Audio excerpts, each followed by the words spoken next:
इसमें से ऐसा करंट आके बेटा ऐसा करंट जाएगा, इसको I1 बोलेंगे हम लोग, ठीक है।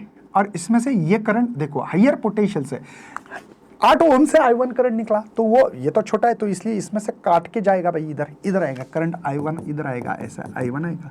ये I2 इधर से जा रहा है तो ऐसा आएगा। ये करंट का पाथ पहले आपको पता होना चाहिए ना, समझ में आ रहा है आपको, कोई टेंशन तो नहीं है।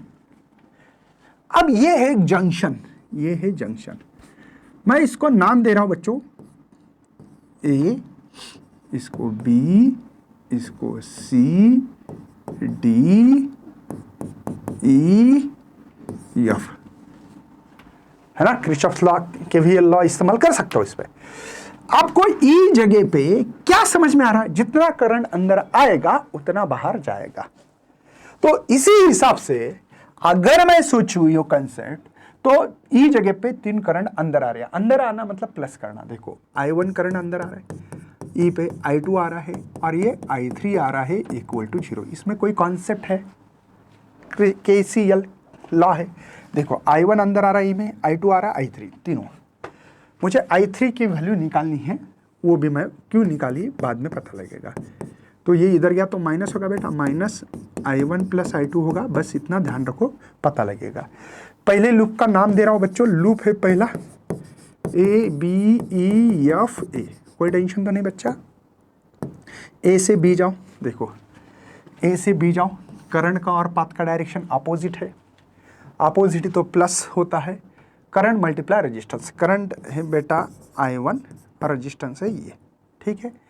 अब यहाँ पे A से B से E जाओ, देखो यहाँ से यहाँ जाना है और बाद में यहाँ से यहाँ भी आना पड़ेगा, इसलिए मैं लिख के दे रहा हूँ, चलेगा।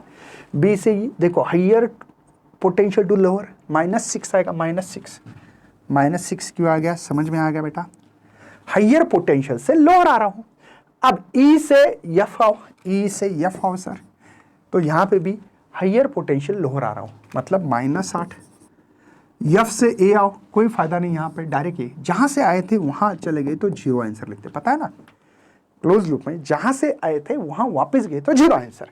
तो ये 28 I1 हो रहा है, ये माइनस माइनस प्लस होके इधर 14 हो जाएगा, समझ में आ रहा है बेटा। ये 14 हो गया ना माइनस, तो I1 करंट निकालना था तो 14/28, ये 1/2 होगा, 14 दूनी, है ना। तो I1 करंट मेरे पास ½ एम्पियर, ये याद रखो, ½ एम्पियर याद रखो। चलो आगे बढ़ते बच्चों। नेक्स्ट दूसरा एक लूप देखो, अभी लूप दूसरा क्या दिख रहा है भाई मेरे पास अभी, B C D E B। सबका ध्यान होगा उम्मीद कर रहा हूं। मुझे पहले B से C जाओ, देखो करंट का पाथ और मेरा पाथ सेम है, तो माइनस साइन लगाते sir, current multiply resistance, current I2 है, रेजिस्टेंस 54 I2, बात समझ में आ रही। B से D जाओ, कोई फायदा नहीं क्योंकि कोई रेजिस्टेंस नहीं ना EMF है। सर D से E आओ, D से E आ रहा हूं, लोअर पोटेंशियल से हायर आ रहा हूं, हायर आ रहा मतलब प्लस, कितना है सर ये 12। अब E से F जाओ, देखो यहाँ से यहाँ हायर पोटेंशियल, देखो लोअर से हायर +6, जहाँ गए थे वहाँ वापस आ रहा है, देखो B से B वापस आ गया। तो मुझे लगता है -54 I2 या 18 हो रहा है क्या, ये -18 होगा बेटा, समझ में आ रहा है ना।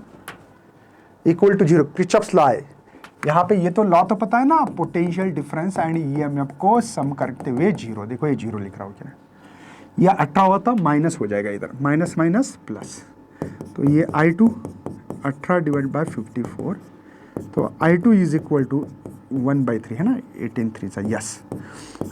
अब आपको समझ में आ रहा होगा कि I3 की वैल्यू निकालनी मुझे, है ना। करंट I2 तो 1/3 आ रहा है, 1/3 नहीं है, I3 होगा, शायद I3 ही होगा बेटा, शायद मुझे लग रहा है कि I3 निकालना है। ये गलत हो गया क्या, यहाँ पे I3 ही निकालना है क्योंकि I2 का तो वैल्यू ही नहीं है इसमें, 1/3 कहाँ दिख रहा है, I3 की वैल्यू बतानी थी।